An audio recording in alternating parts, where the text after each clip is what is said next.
ना कोई भूत का और ना कोई भविष्य का। हमारी प्रार्थना मान लो, बिल्कुल तुम चिंता मत करो। मेरी लाडली जो है, मेरी लाडली जो है, बहुत बार, हजारों बार अनुभव की बात कह रहा हूं। भूत तो राख हो गया, जो भी हुआ शुभ अशुभ सब राख हो गया, उसकी चिंता मत करो। भविष्य तेजोमय प्रकाशमय होएगा, देख लेना। संचित भस्म हो गया। प्रारब्ध तो ऐसे ताल ठोक कर निकल जाओगे। प्रारब्ध में क्या बिगाड़ लेगा?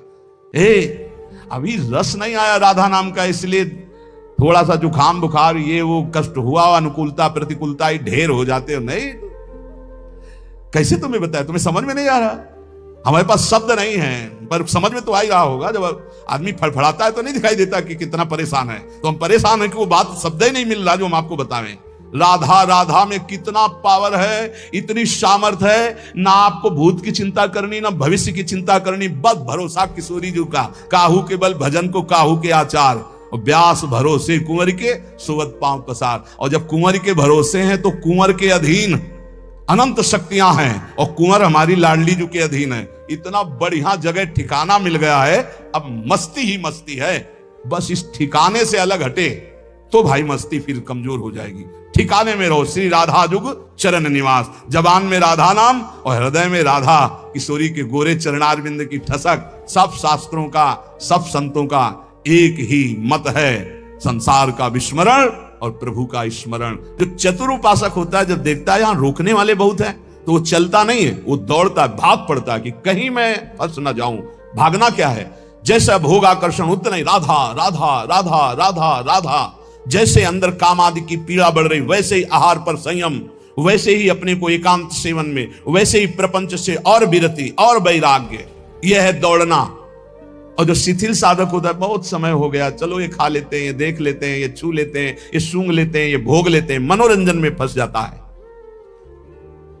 श्री श्यामा श्याम के प्रेम रस की प्राप्ति के लिए इतना तो समझ लो, एक बार चित्त को सब जगह से समेट कर प्रियाजू के चरणों में लगाना ही है। और लगाओगे कहां? कहां लगाने लायक है? सच्ची बानी है, ये बुद्धि भ्रष्ट है, इसलिए इसको अच्छा लगता है कुछ। क्या अच्छा लगता है? कोई बात बता दो कि क्या अच्छा लगता है? इतने सुंदर सुंदर पदार्थ खाओ, विष्ठा बन जाता है। इतना सुंदर सुंदर पेय पियो, लघुशंका बन जाता है। और शरीर भोग के लिए जो आकर्षण है, तो मलमूत्र के द्वार हैं। क्या है ऐसा, कहां है ऐसा त्रिभुवन में जिसके लिए हम श्यामा श्याम को भूल करके उन भोगों में चले जाएं? विचार करो, खुली बात है, विचार करो। आप कौन सा ऐसा सुख है जिसके लिए आप अंदर उत्सुक हो रहे हैं? श्यामा श्याम को त्याग कर उनके नाम रूप लीला धाम की विस्मृति करके भोगों में आकर्षित हो रहे हैं। यह कुसंग का फल होता है। जब हम कुसंग से प्रभावित हो जाते हैं तो हम भूल जाते हैं हम किस मार्ग के पथिक हैं, हमारा लक्ष्य क्या है। इसीलिए कुसंग का सर्वतोभावेन सावधानी पूर्वक त्याग करते रहना चाहिए। कल चर्चा हुई थी, जब साधक किसी कुसंगी अधर्मी का अन्न खा लेता है या उससे मित्रता करके उसका संभाषण आदि स्वीकार करता है या मानसिक चिंतन करने लगता है, ये बड़ा कुसंग है। वृत्ति का कुसंग, व्यक्ति का कुसंग, आहार का कुसंग, दृश्य का कुसंग, ये हमें मार्ग से भ्रष्ट कर देता है। बहुत सावधान। अभक्त संगो देहोत्थो वाचिको मानसस तथा त्रिविधोपि परित्याजो भक्ति कामनाय बुधई। जिसे विशुद्ध प्रेम लक्षणा भक्ति की कामना है, ऐसे बुद्धिमान उपासक को चाहिए कि देहोत्थ शरीर से, वाचिको वाणी से, मानसस तथा मन से भी अभक्त का संग न करे, अभक्त की चर्चा भी ना करे। अरे वो अमुक ऐसा, बिल्कुल नहीं। चर्चा होने लगे कान में अंगुली डाल लो। अभक्त की चर्चा सुनने मात्र से सुकृत नष्ट हो जाते हैं, मन मलिन हो जाता है। पर निंदा के सुने थे किए थे, दोनों बराबर हैं।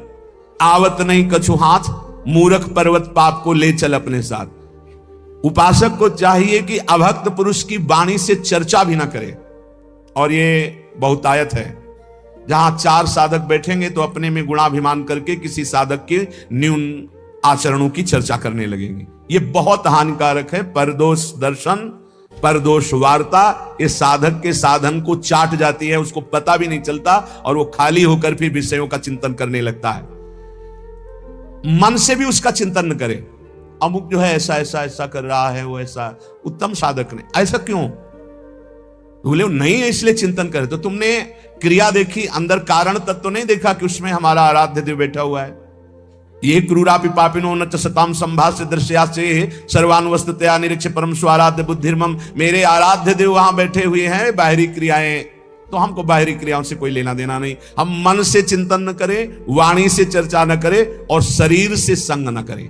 खान पान तो कीजिए रसिक मंडली माही, जिनके और उपासना तहां उचित द्रुनाए। फिर वो तो अभक्त है, उसके संग खान पान हंसी मजाक बातचीत बैठना उठना ऐसा बिल्कुल नहीं। ये व्यक्ति और आजकल यंत्र है मोबाइल, इसमें भी जैसे संसार में गुण अवगुण युक्त सब कुछ है। जड़ चेतन गुण दोष में विश्व कीन करतार, संत हंस गुण गाय पे परिहरिवार विकार। जैसे हंस को पानी और दूध मिला के रख दो, कहते हैं दूध पी लेता है, पानी छोड़ देता है। ऐसे ही संत जो परम हंस हैं वो जगत में भागवतिक गुणों को केवल देखते हैं, मायाकृत इन दोषों का त्याग कर देते हैं। ऐसे ही आपके पास, आप किसी से मिलते नहीं पर आपके पास मोबाइल है और आप उसमें से जो भक्ति विरोधी बातें हैं वो देखते हैं, सुनते हैं, उनका मनन करते हैं, तो आपका कुसंग हो रहा है। आप अपनी भक्ति को खो देंगे, बहुत सावधान। कायिका काय संबंधात, शरीर के संबंधी कोई भी हो, अगर वो भगवत विमुख हैं, भगवत विमुख उपदेश करते हैं, भगवत विमुख चेष्टा करते हैं, हमें बिल्कुल उस संबंध को नहीं मानना है, क्योंकि हमें इस जन्म में श्यामा श्याम की प्राप्ति करनी है। प्रहलाद जी हाथ जोड़कर साष्टांग दंडवत करके खड़े हुए, पिताश्री कहकर सम्मान से बोलते थे। जब हरि की निंदा करने लगे हिरण्यकश्यप, प्रहलाद जी ने दैत्यराज कह के बाद अब नहीं, जाके प्रिय राम वेदे ही तजिए ताहि कोटि बैरिशम यद्यप परम स्नेही। भरत जी माता कैकेयी को साष्टांग प्रणाम करते। जब आराध्य देव श्री राम को 14 वर्ष का वनवास रूपी वरदान मांगने की बात सुनी तो कहा, पापिनी आज के बाद तेरा कभी मुख नहीं देखेंगे और तुझे कभी मां नहीं कहेंगे। जीवन में भरत जी ने मां नहीं कहा।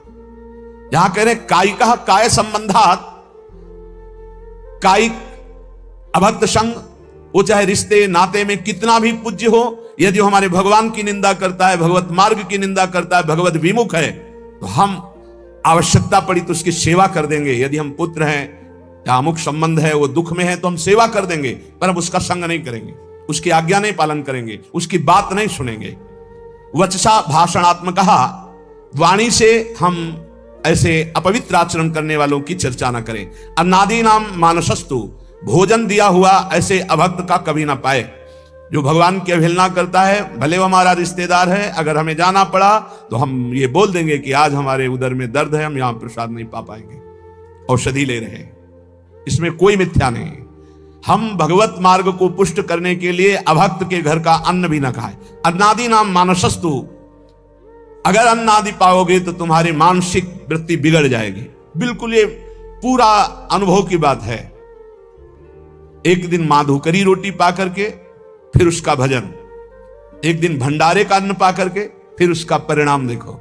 चिंतन में जमीन आसमान का अंतर हो जाता है। प्रिया प्रीतम के मिलन की चाह, भजन की गाढ़ वृत्ति सब पता नहीं कहां खो जाती है, बस उद्दंडता सुहाती है। अन्न का बहुत बड़ा प्रभाव। भूखे रह जाना अच्छा है, लेकिन बिना परिचय के, ऐसा नहीं कि भूख लगी जहां जो मिला हम खा लिए, नहीं, जानबूझ करके खूब समझ करके ये भोग लगाने योग्य श्री जी के है कि नहीं है, भोग लगा है कि नहीं है, ये जिसका हम अन्न ले रहे हैं ये वैष्णव है कि नहीं, भजन करता है कि नहीं, भक्ति रंग से रंगा है कि नहीं, भगवत विरोधी तो नहीं है। जहां तहां अन्न खात सखी कहत, आप गात सकल देव से द्वंद जात, रात सर्वसो वहीं। सेवक जी महाराज कह रहे हैं, जहां मन आया वहां भोजन कर लिया, अपने को कह रहे हैं सखी, अपने को सहचरी कर रहे हैं, दिन भर प्रपंच में बीतता, रात सोने में, अपने को कह रहे हैं मैं रसिक उपासक हूं। बहुत डांट लगाई है। जहां तहां अन्न खात सखी कहत, आप गात सकल देव से द्वंद जात, रात सर्वसो वहीं। इसलिए अभक्त का शारीरिक, मानसिक, वाचिक त्याग करके भक्तों का संग करें। भक्तों की पहचान कैसे हम जाने कि इनका संग करना चाहिए? बोले अप्रेक्षक्लम आत्मनो विदधति प्रीत्या परेशाम प्रियम लज्जन्ते दुरितोद्गमा दिव निज स्तोत्रानुबंधादपि विद्या वित्त कुलादभिश्च यदमि यान्ति क्रमान्नमृतां रम्या कापि शतां यं विजयते नैसर्ग की प्रक्रिया। संत जन किसे कहते हैं? बोले जो निरंतर अपनी चित्त वृत्ति को प्रभु में लगाए होते हैं। संत की सबसे पहली पहचान अव्यावृत भजनात्, अखंड भजन, श्रम रहित, कोई मेहनत नहीं करनी पड़ रही, उसका स्वभाव है, उनका स्वभाव है भगवत चिंतन करना। याजुपर्यो में सहज स्वभाव श्री हरिवंश नाम रस चाओ, ये स्वभाव पड़ गया है, स्वाद मिल गया है नाम का, स्मरण का। संत की सबसे बड़ी पहचान है हर समय वो निरंतर अविरत तैल धारावत अपने इष्ट के चिंतन में। मुखाकृति देखते ही पता चल जाता है बहिर्मुख है या अंतर्मुख है, ये श्री जी के चिंतन में या संसार के चिंतन में। ये तो बहुत छोटे छोटे साधकों को पता चल जाता है जो ठीक से साधना करते हैं। दूसरा संत की पहचान, दूसरे के क्लेश को देखकर तत्काल द्रवित हो जाना और उसकी दुख निवृत्ति के लिए तत्पर हो जाना। पर दुख द्रवई सुसंत पुनीता, दूसरे के दुख निवृत्ति के लिए तत्पर हो। हे भगवान, कैसे मैं इसका दुख दूर करूं, क्या करूं? अब उसके पास कोई उपाय नहीं तो सीधे भगवान से, हे नाथ, इसके दुख को दूर करो, प्रभु आप कृपा करो, मुझे प्रेरणा करो, मैं कैसे इसके दुख को दूर करूं, कैसे सुखी हो पावे। ये संत सरल चित जगत हित जान स्वभाव स्नेह, उनका स्वभाव ही होता है जगत हित, दूसरे का प्रिय कार्य करने में बिल्कुल लज्जा ना आना। चाहे वो शौच धोना पड़े, चाहे वो कुछ भी कार्य हो, लज्जा संकोच छोड़ करके, अपनी परवाह न करके दूसरे के दुख की निवृत्ति के लिए पूरा प्राण अर्पित करके तत्पर हो जाना, इस संतों का स्वभाव होता है। पहला अखंड स्मृति, दूसरा परहित परोपकार। किसी भी जीव को किसी भी तरह का दुख उसके द्वारा पहुंच ही नहीं सकता। संत का वचन, संत की चेष्टा, संत का संकल्प मंगलकारी होता है।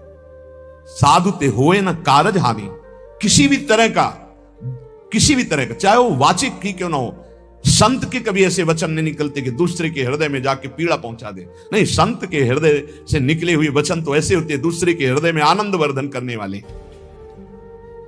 परुख वचन, कठोर वचन, ये संत के वाणी से निकल ही नहीं सकते, क्योंकि वहां निरंतर भगवत स्मृति चल रही। शरीर से ऐसी चेष्टा ही नहीं हो सकती। तो जिसे भगवत मार्ग में चलना है तो इसको आदर्श मानकर स्वीकार करना।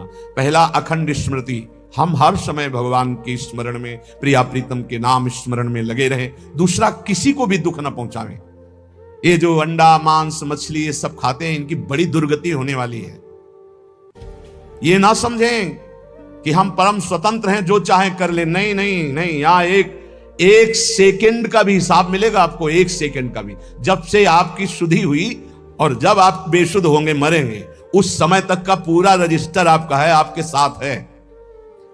जय श्री हरिवंश नरक गति दुर्भर यम द्वारे कटियत नख छिके, एक छोटी सी क्रिया का भी हिसाब है। आप मनमानी ना सोचे। मांडव्य ऋषि ने तितली की गुदा में कांटा डाल के छोड़ दिया था, तो उनकी गुदा में सुली डाली गई, सुली, और वो काट दी गई, निकली नहीं, अणि मांडव्य नाम पड़ा। वही धर्मराज जी को जाके साप दिए तो विदुर जी के रूप में धर्मराज जी अवतरित हुए। एक इतने बड़े ब्रह्म ऋषि तपस्वी तितली की गुदा में कांटा डाले, उसको नहीं मिटा पाए, और उनकी गुदा में सूली पड़ी रही, आज भी पड़ी है। और आप उबाल के खा रहे हो, काट करके खा रहे हो, तो आपकी दुर्गति क्या होगी? सावधान हो जाएं। सबसे प्रार्थना है, यदि जीवन अपना मंगलमय आनंदमय करना चाहते हो तो मदिरापान करना, मांस खाना, अंडा खाना, मछली खाना, ये जीव जंतुओं को भून कर उबाल कर खाना बंद कर दो। नहीं, नरक में भुने जाओगे, और यहां भी भुनोगे।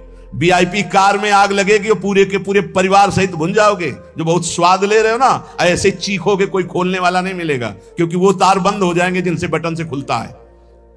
तुमने भूंजा है ना, तो तुम्हें काल भूंजेगा उसी कार में। बड़े रुआब से चल रहे, कई करोड़ की कार है, उसी में भूंज जाओगे। हमारी बातें कड़वी लगेंगी, लेकिन समझ लीजिए, शरीर से, मन से, वचन से दूसरों का दुख भरा कार्य, अपकार, अहित कार्य करने वाला कभी चैन से नहीं रह सकता, कभी शांत नहीं रह सकता, सदैव दुखी रहेगा। इसलिए दूसरों के शरीर का मांस खा के कोई बलवान नहीं होता। आप थोड़े दिन ब्रह्मचर्य से रहिए, सदाचार पालन कीजिए, सात्विक भोजन, ऐसा बल आता है, सच्ची मानिए, ऐसा बल आता है, ऐसा उत्साह होता है। ये चर्बी बढ़ाने वाले जानवरों को खाने वाले, इनकी कितनी ताकत होगी, सच्ची मानिए।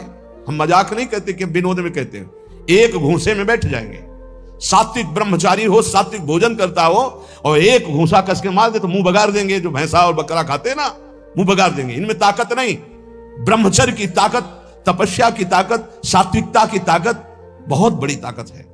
ये सब भूल कर रहे हैं जो सोच रहे हैं हम बलवान बन जाए। बलवान नहीं बनोगे, ऐसी जगह कैंसर होगा कि ना खा पाओगे ना सौंच हो पाओगे। दोनों बातें समझ लेना। हम भयभीत नहीं कर रहे हैं, कितने ऐसे उदाहरण सामने आते चले जा रहे हैं जो देखने को मिल रहे हैं। हे भाई, दूसरों का मांस खाना जहां तक हमारी आवाज पहुंच रही हो, अब भी बंद कर दो। हरि शरण में हो जाओ। वो कह रहे आम तो आम स्वरूपापेभ्यो मोक्षयिष्यामि मा शुचा, मैं तुम्हें पवित्र कर दूंगा, पक्का पवित्र कर देंगे। क्योंकि जिनके चरण धोवन गंगा जी त्रिभुवन को पावन करने वाली, वो भगवान पक्का पवित्र कर देंगे। पर अब लो नसानी, अब ना नसई हो, अब तक किया आप मत करो, होश में हो जाओ। ये जो बहुत अच्छे कपड़े पहनकर आप समझते हो हम बड़े आदमी है ना, इतने छोटे बनाए जाओगे कि तुम्हें समझ में आ जाएगा।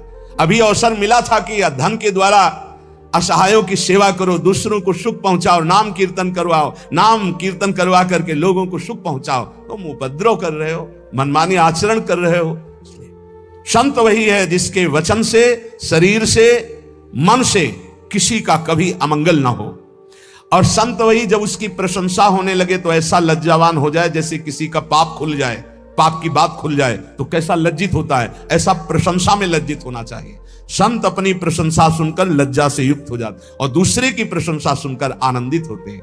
दूसरे की निंदा सुनकर तुरंत कान में अंगुली, अपनी निंदा तो कान की अंगुली हटा लो, खूब आराम से सुनो। ये साधुता के लक्षण है। अपनी निंदा तो बुरी लगेगी, दूसरे की निंदा सुखद लगेगी। अपनी प्रशंसा अच्छी लगेगी, दूसरे की प्रशंसा दुखद लगेगी। ये असंत का लक्षण है। संत का लक्षण है अपनी प्रशंसा सुनते ही सकुचा जाना, दूसरे की प्रशंसा सुनते ही आनंदित हो जाना, अपनी निंदा सुनते हुए आनंदित हो जाना, दूसरे की निंदा सुनने पे क्लेशित हो जाना। अरे क्या भगवत चर्चा के सिवा ये क्या प्रपंच की बात सुना रहे। जैसे कोई पाप अपना प्रकट हो जाए तो लज्जा आ जाती है, ऐसे जब चार लोग प्रशंसा करने लगे तो लज्जा आ जानी चाहिए। संत में विद्या का, तपस्या का, भजन का, संपत्ति का, कुलीनता का किंचन मात्र भी अभिमान नहीं होता।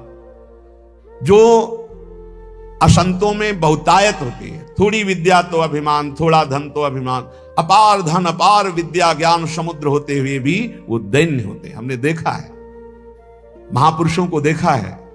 काशी में देखा, पूज्य बक्सर वाले मामा जी का अग्र पूजा का सम्मान किया गया था। एक से एक विद्वान पूज्य मामा जी का पूजन, उनके विषय मामा जी सबसे पीछे बैठे रहे। जानकी जी को अपनी बहन मानते थे, इसलिए उनको सब जगत मामा कहते। जब वो बोलने को हुए तो दैन्यता की झड़ी लगा दी। तब लग रहा था कि हाँ, भगवान के भक्तों में दैन्यता कूट कूट के भरी होती है। अभिमान किंचन मात्र उत्पन्न न होने पावे, अधिकाधिक दैन्यता।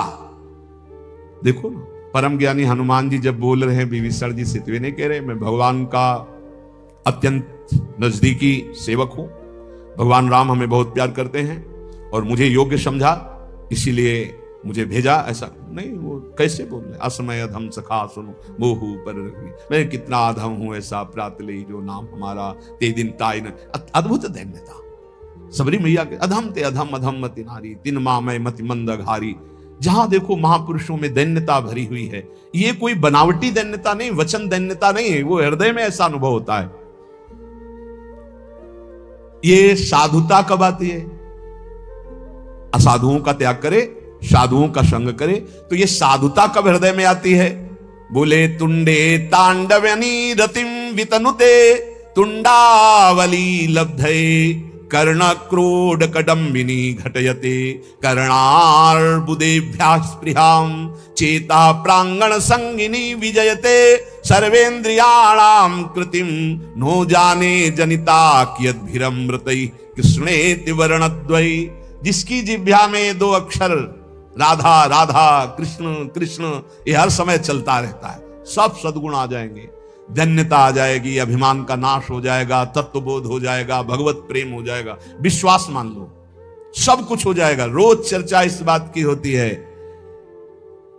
कह रहे इतना नाम में प्रेम हो जाए कि ऐसा लगे कि एक जिह्वा से काम नहीं चलता, करोड़ों जिह्वाएं हो जाए, करोड़ों जिह्वाओं से रटू राधा राधा राधा राधा राधा राधा। कितना सुखद है नाम। ऐसा लगता है दो कानों से काम नहीं चल रहा, करोड़ों कान हो जिससे हम सुने राधा राधा राधा, कृष्ण कृष्ण कृष्ण। ऐसी मेरी लालसा, जिसकी ऐसी लालसा है वो कभी नाम छोड़ नहीं सकता। और जो निरंतर नाम सुधा का रसास्वादन करता है उसकी इंद्रियां अंतर्मुख हो जाती है। निज सुख बिन मन होई की थीरा, यही निज सुख है। जब नाम सुख प्रकट होता है तो अपने आप मन अचंचल होने लगता, जाता नहीं विषयों की तरफ, और मन जो इंद्रियां बहिर्मुख होकर प्रकृति की तरफ, वो अंतर्मुख हो गई। चेता प्रांगण संगिनी विजयते सर्वेंद्रियाणाम कृतिम। जब चित्त अर्थात मन प्रभु के नाम रस में इतना पंग होने लगा कि उसके जाने की कहीं इच्छा नहीं रह गई, तो इंद्रियां भी अंतर्मुख होकर के शांत हो गई। जहां इंद्रियां और चित्त ये नाम में डूबे तो सच्ची साधुता का स्वरूप प्रकाशित हो जाता है, उसमें बनावटीपन नहीं होता। आज तक जितने भी महापुरुष हुए वो सब नाम से हुए, ध्यान रखना। राधा राधा राधा, कृष्ण कृष्ण कृष्ण। अरे मन, ये बड़े दयामय हैं युगल सरकार। द्रुत कनक सुगौर स्नग्ध मेघौघ नील, छविभिर अखिल वृंदारण्य मुदभासयन्तौ, मृदुल नवदुकूले नील पीते दधानौ, स्मर निभृत निकुंजे राधिका कृष्ण चंद्रौ। राधा राधा कृष्ण कृष्ण ऐसा जपोगे तो क्या होगा? तुम्हारा चित्त रूपी दर्पण साफ होगा, चेतो दर्पण मार्जनम। जहां चित्त साफ हुआ और चित्त में ही चित्त चोर की झांकी आई, एक सघन मेघ श्याम वर्ण, जैसे नवीन जलधर में बिजली विराजमान हो दमकती हुई। आकाश की बिजली तो चमकती और अंतर ध्यान हो जाती है, लेकिन वृंदावन नवनिवृत्त निकुंज में जो बिजली विराजमान है मेघ में, वो स्थायी विराजमान है। आज दो दामिन मिल बहसी, बिचले श्याम घटाते नूतन ताके रंग रसी। आज दो दामिन मिल बहसी, एक चमकी चहु और सकीरी अपने स्वभाव लसी, और आई एक सरस गहनी में दो उज बीच बसी। आज दो दामिनी मिली बहसी, एक श्याम सुंदर के वक्षा स्थल से लगी हुई पीता अरुण क्षय मनंत तडिल लताभाम, और एक आकाश में नवीन जलधर में चमकी और अंतर ध्यान हो गई। बोले ये नवनिवृत्त निकुंज में विराजमान नवीन जलधर की कांति वाले श्री लालजू के हृदय से लगी हुई श्री प्रियाजू, बोले ये संपूर्ण वृंदावन गौर श्याम कांति से उद्भासित हो रहा है। ऐसा वो उपासक देखता है जिसकी हर समय जिह्वा इस नामामृत का पान करती रहती। राधा राधा राधा। नीलांबर पीतांबर धारी नवनिवृत्त निकुंज में विराजमान श्री युगल सरकार की, परसों कह रहे थे लाइव दर्शन होता भाई। यहां हमारे प्रभु ऐसे नहीं कि आए और दर्शन दिए चले गए, ऐसा नहीं होता। ये वृंदावन धाम है, जी नहीं सकते उपासक, रही न सकत पल पलकन अंतर जैसे जलते मीन। तो क्या करते हैं? सीधे ऐसी सामर्थ्य प्रदान करते हैं, हृदय नेत्र खुलते हैं और प्रतिपल छिन छिन बिहरत संग, छिन छिन निरखत प्रेम भरी, छिन जस कहता भंग। ये जो कृपा हरिवंश की सदा सदा के लिए वो श्यामा श्याम के संग हो जाता है। हर समय जिह्वा से निरंतर नाम जपते हुए हमारे नेत्रों में श्यामा श्याम क्यों प्रकाशित नहीं होते? क्योंकि कोई न कोई अन्य अभिलाषा भी है। विवेक के द्वारा उसको त्याग दो, नहीं तो हमारे प्रभु पहले वही भोग तुम्हें देंगे जो तुम आशा कर रहे हो। विभीषण जी आए तो सबसे पहला कार्य रघुनाथ जी ने समुद्र का जल मंगवाया और राज तिलक किया। और विभीषण जी ने स्वीकार किया, उर कछु प्रथम वासना रही। ये जो अन्य अभिलाषा है ये देख लो अपने अंदर, जल्दी जल्दी इसको ऑपरेशन करो, विवेक के द्वारा निकाल कर बाहर कर दो। यदि आपसे नहीं हो रहा है तो गुरुजनों से निवेदन करो, डॉक्टर हैं वो, सदगुरु वैद्य वचन विश्वास करो, उनकी आज्ञा का पालन करो तो तत्काल उस वासना का नाश हो जाएगा। ऐसा नहीं हो रहा तो सबसे बड़े वैद्य हैं श्री श्यामाजू, श्री लालजू। प्रियालाल से प्रार्थना करो रो के प्रभु मेरी इस वासना की कभी पूर्ति मत करना। इसको नाश कर दो प्रभु। यदि मैं बार बार आपसे विमुख कोई वस्तु, व्यक्ति, पदार्थ, स्थान चाहूं तो नाथ मेरी इस वासना को नष्ट कर देना, कभी पूर्ण मत करना। अगर अन्य अभिलाषा बनी रही, यहां तक कि मोक्ष की भी अभिलाषा, तो हमारे श्यामा श्याम से प्रेम में बाधा पहुंच जाएगी। इसीलिए अन्य अभिलाषिता शून्यम ज्ञान कर्माद्यनावृतम अनुकूलेन कृष्णानुशीलनम भक्ति रुत्तमा। प्रेम पूर्वक श्यामा श्याम का भजन करना, कोई भी आचरण उनके प्रतिकूल ना हो। प्रतिकूलस्य विसर्जनम अनुकूलेन कृष्णानुशीलनम। अनुकूल, अनुकूल रसिकों की आज्ञा, शास्त्राज्ञा के अनुसार ये अनुकूल होता है। उसके थोड़ा भी मनमानी करना प्रतिकूल हो जाता है। किसी भी प्रकार की कोई अभिलाषा अन्य ना हो, यहां तक कि ब्रह्म ज्ञान की भी इच्छा ना हो, मोक्ष की भी अभिलाषा ना हो। बस जैसे भाई जी महाराज कहते हैं कि हे भगवान मुझे बुद्धिहीन बना दो। सब मांगते हैं कि बुद्धिमान बना दो, भाई जी महाराज कह रहे मुझे बुद्धिहीन बना दो। ये बुद्धि, बस इतनी बात हो मेरे श्यामा श्याम, मेरे प्रिया, इतनी समझ रह जाए और सब बुद्धि खत्म हो जाए। जैसे कहते हैं कोई समझे या ना समझे, सबसे हमारी समझ भली, ठाकुर नंद किशोर हमारे, ठाकुराइन वृषभान, बस इतना रह जाए, बस इसके आगे सब खत्म हो जाए। ना हमें कोई ज्ञान रह जाए, ना कोई चाह रह जाए, ऐसी स्थिति शून्य। अन्याभिलाषिता शून्यम ज्ञान कर्माद्यनावृतम। ज्ञान कर्म इनका भी, ज्ञान से कर्म से जो प्राप्त होते हैं लोक लोकांतर मोक्ष आदि, इनकी भी मुझे चाह नहीं है। अगर ये भोग और मोक्ष की चाह रहती तो श्यामा श्याम का प्रेम प्रकट नहीं होता है। इसलिए कह रहे भुक्ति मुक्ति स्पृहा यावत पिशाची हृदय वर्तते तावत भक्ति सुख स्यात्र कथम अभ्युदयो भवेत्। जब तक ये भोग और मोक्ष की वासना रूपी पिशाची हृदय में बसती है, तब तक श्यामा श्याम के भक्ति रस का आविर्भाव नहीं होता। मोक्ष सुख की भी चाह, महाप्रभु हरिवंश चंद्र जी कह रहे विभेमी कैवल्यता, मुझे भय लगता है इस मोक्ष से, मुझे श्यामा जी की सेवा चाहिए, मुझे मोक्ष नहीं चाहिए। नहीं, यहां कह रहे पिशाची शब्द का प्रयोग किया है। मोक्ष अखंडानंद सुख है, शास्त्र सम्मत सुख है, लेकिन प्रेम के सुख के सामने मोक्ष पद को प्राप्त श्रीपाद प्रबोधानंद सरस्वती जी महाराज कह रहे हैं कि जब मुझे श्यामा श्याम का प्रेम मिला तो थूक देने योग्य हो गया ये ब्रह्मानंद। राम जी के रूप को जब देखा जनक जी तो कह रहे हैं नहीं बिलोकत अति अनुरागा बरबस ब्रह्म सुख ही मन त्यागा। मतलब ब्रह्म सुख मोक्ष सुख से भी श्रेष्ठ है प्रभु के रूप का रसास्वादन करना, नाम सुख में डूबना, प्रभु के प्रेम में डूबना। श्री कृष्ण चरणाम्भोज सेवा निर्वृत चेतसाम ऐसा मोक्षाय भक्तानाम न कदापि स्पृहा भवेत्।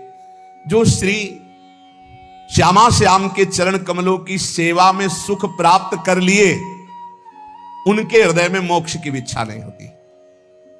सेवा में जो सुख है वो सुख त्रिभुवन में किसी पद में नहीं। इसीलिए जो चतुर उपासक हैं वो भगवान से भगवान की सेवा मांगते हैं। वो दीयमानम न ग्रहणंत बिना मत सेवनम जनाहा। वो कई प्रकार का मोक्ष देने पर भी स्वीकार नहीं करते। वो कहते प्रभु आपकी सेवा सुख चाहिए। सेवा सुख अपने लोगों को सहज में लाडली जी ने दे दिया। जो सब मांगना पड़ता है वो अयाचक वृत्ति से दे दिया। हम जानते नहीं थे क्या है, उन्होंने बड़ी कृपा से दे। अब इसको पकड़ लो। मंगला से लेकर शयन तक, शयन से लेकर मंगला तक आठों पहर अपने श्यामा श्याम की सेवा में, इससे बड़ा कोई सुख नहीं। सन्यास के मूर्धन्य विद्वान, कट्टर सन्यास धर्म का पालन करने वाले पूज्य राधा बाबा, भाई जी महाराज ऐसे दाता, वैसे प्राय देखा गया है देने वाला और लेने वाले में दो अंतर देखे गए।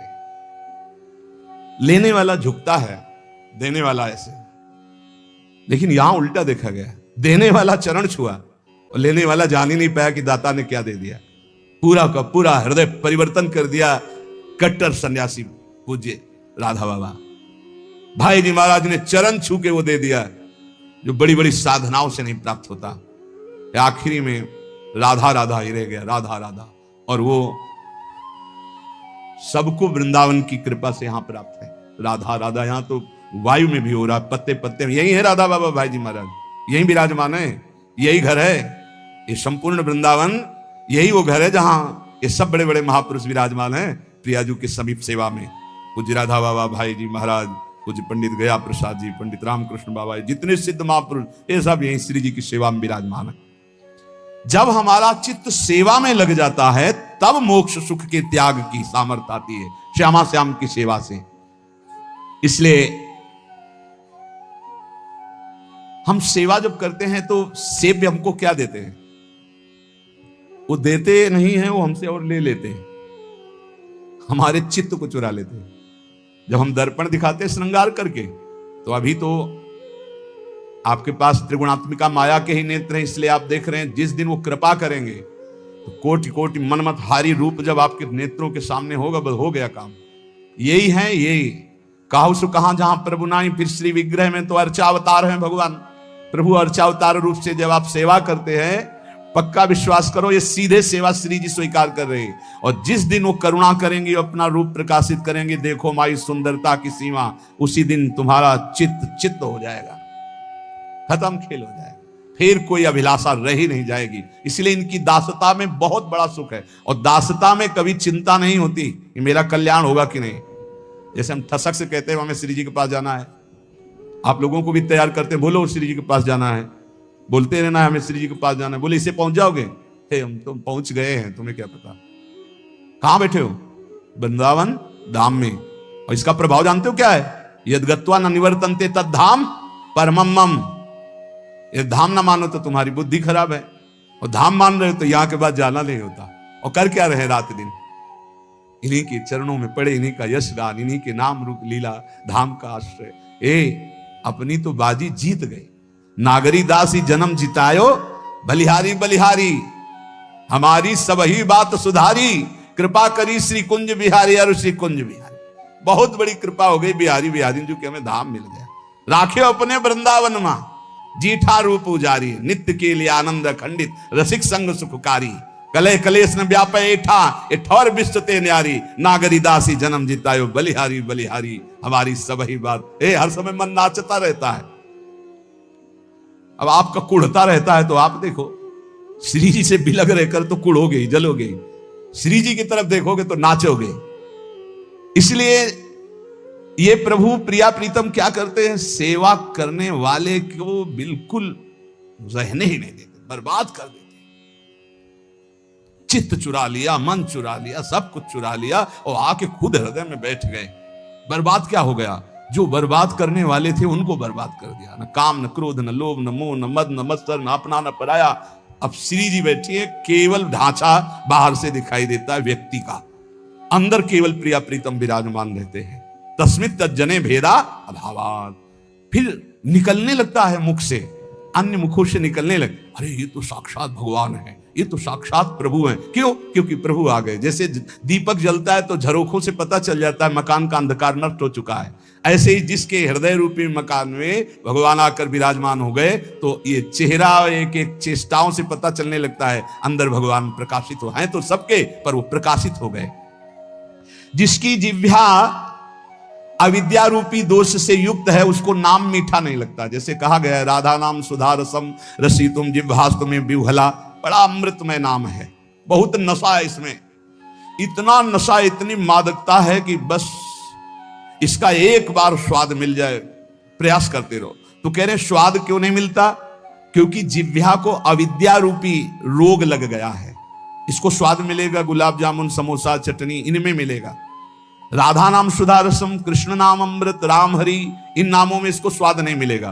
तो बोले जैसे किसी के जबान में पित्त दोष होता है तो मिश्री का स्वाद नहीं मिलता, और अगर अनुपान से रोज मिश्री खाता रहे तो पित्त शमन हो जाएगा और स्वाद आ जाएगा। बोले ऐसे स्यात् कृष्ण नाम चरितादिसिताप्य विद्या, पित्तोपतप्त रसनस्य नरोचिकानु, किंत्वादरादनुदिनं खलु शैव जुष्टा, स्वाद्वी क्रमाद भवति तद गदमूल हंत्री।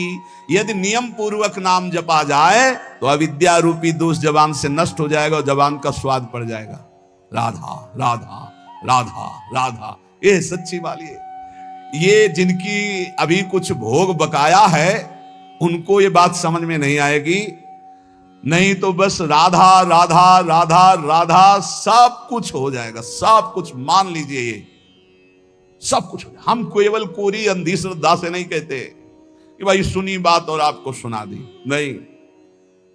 वो सन्यासी का दिमाग तार्किक दिमाग रचा जाता है। भगवान जो रचना रचते हैं तो जो सन्यास मार्ग का पथिक होता सही माने में बहुत तार्किक प्रवृत्ति होती है। वो किसी भी बात को अपनी कसौटी में कसे बिना वो श्रद्धा से नहीं मानता, वो अंधश्रद्धा से नहीं मानता, उसको उसमें सत्यत्व का बोध होना चाहिए, तब समझ में आता है। तो ये श्री जी के हेतु की कृपा से बस अब आखिरी बात है, राधा राधा राधा। पकड़ लो जिनको पकड़ना है, अभी कुछ है भोगना इसीलिए है। हम सुनाया करते कि एक पंडित जी जो है किसी जजमान के यहां से गंगा का किनारा पकड़ा, सोचे शॉर्टकट से जल्दी घर पहुंच जाएंगे। तो रास्ते में स्मशान था तो एक खोपड़ी पड़ी थी, वो बड़े ज्योतिषाचार्य थे। उन्होंने खोपड़ी में देखा, लिखा था अभी कुछ और बकाया है। उनका अब क्या बकाया है, मर गया, जल गया, हड्डी हड्डी अलग हो गई, अब खोपड़ी अकेले, अब क्या बकाया है। सोचा भाई इसे कैसे पता चलेगा कि अब क्या बकाया, इसको ले चलते हैं। एक झोली में डाला और ले गए और एक एकांत कमरे में टांग दिया जहां जल्दी किसी का हाथ ना पहुंचे, देखेंगे भाई इसमें क्या है। घर गए, खाया पिया, दूसरे जजमान के यहां गए। पंडित आए ने सोचा इस बार पंडित जी आए थे तो कुछ लाए और एकांत कमरे में टांगे, हमें लगता है कुछ विशेष भेंट है और हमसे बताया नहीं, खुशी के कारण बड़ी खुश हुई। गई तो देखा खोपड़ी। पंडित जी की बुद्धि खराब है, खोपड़ी लाए, गुस्सा आई, खोपड़ी को उठाया, उखली में धरा, मार मुसर उसे चकनाचूर करके और नाली में फेंक दिया जाके। पंडित जी आए जजमान के हाथ से अपना पांडित्य कर्म करके अपने कमरे में गए और जो एकांत में टांगी थी तो कहा कहां है वो झोली। तो बुद्धि खराब, ऐसी अपवित्र चीजें घर में लानी चाहिए। तो बोले क्या किया, बोले सैकड़ों मूसर मार के उसे चूर चूर करके नाली में डाल दिया। बोले यही बकाया था। उसमें लिखा था कि अभी और कुछ बकाया है, तो मुझे पता नहीं था क्या बकाया था, तो ये होना था कि तुम्हारे मूसरों की मार पड़नी थी और नाली में भी पड़ना था। तो अगर राधा नाम की महिमा सुनकर भी राधा नाम जपने में रुचि नहीं आ रही है तो अभी कुछ है, भाग्य में कुछ बकाया है, वो भोग भोगना है। तन्नाम रूप चरितादि सुकीर्तनानु स्मृत्यो क्रमेण रसना मनसी नियोज्य तिष्ठन् ब्रजे तदनुरागी जनानुगामी कालम नये दखिलमीत उपदेश सारम। मेरे उपदेश का ये सार उपदेश है कि ब्रज में वास करो, 84 कोश है ब्रज, जिसका सौभाग्य हो ब्रज में वास करो। यदि ना हो पावे तो मानसिक चिंतन रोज करो। आप जैसे वृंदावन आए हो, गिरिराज जी गए हो, गिरिराज जी को देखा तो अपने मानस कैमरे से खींच लो फोटो गिरिराज जी की। वृंदावन की परिक्रमा पूरी भर लो, अपने पास है ऐसा एक कैमरा है जो पूरी सीन भरता रहता है। आप बहुत अच्छे से कि मुझे बार बार यही परिक्रमा रोज लगानी चिंतन के द्वारा। वृंदावन की परिक्रमा, यमुना जी का पावन तट, बिहारी जी, राधा वल्लभ, राधा रमण जी, सत्संग सब भर लो।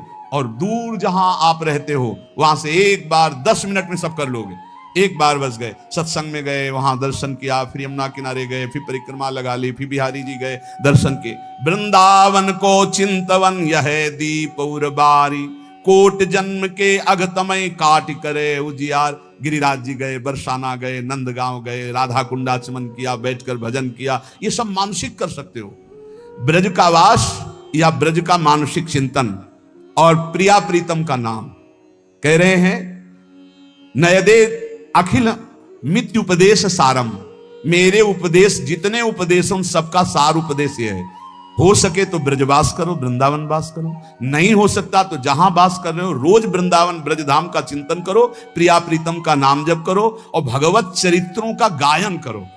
जैसे चतुराशी जी 42 लीला है, प्रभु की लीलाओं से भरे हुए बहुत पद हैं, बहुत सुंदर सुंदर रस भरे पद भाई जी महाराज ने, बहुत सुंदर पद हैं, सरल से सरल भाषा में लिखे पद रत्नाकर में, सरल से सरल भाषा में। उसी से चित्त आकर्षित होकर नित्य विहार की तरफ आता है। अपने लोग उसी से आकर्षित होकर के आए हुए।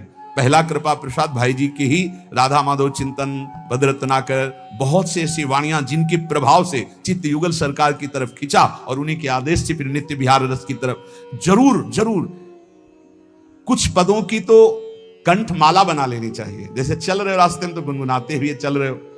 जो निरंतर नाम रटता है और सौभाग्य से ब्रजवास मिल गया, वृंदावनवास मिल गया है और प्रभु के चरित्र गायन करता रहता है, प्रभु के चरित्र सुनता रहता है, उसका जीवन पूरा भागवतिक और शरीर छूटने के पहले, ये तो उपासना की बात है किस कोटि की है, और शरीर छूटने के बाद निश्चित उससे प्रियालाल की प्राप्ति होती है। ये दो शब्द हैं, एक शरीर रहते हुए प्रियालाल की समीपता का अनुभव हो जाना अपने भावदेह से, और एक है अगर नहीं हुआ तो शरीर छूटने के बाद श्री जी की प्राप्ति हो जाती है। इसलिए सतत हम नाम जप करें, प्रियालाल के गुण का गायन करें। अगर ब्रजवास नहीं हो रहा तो यहां से रज ले जाएं, रज सदैव पास रखें और ब्रज का चिंतन करें, वृंदावन का चिंतन करें। बस इस जन्म में हमको एक कमर कस लेनी कि प्रिया प्रीतम की प्राप्ति करनी ही है। अगर प्रिया प्रीतम की प्राप्ति इस जन्म में नहीं हो पाई तो ये घाटा हम कभी पूर्ण नहीं कर पाएंगे।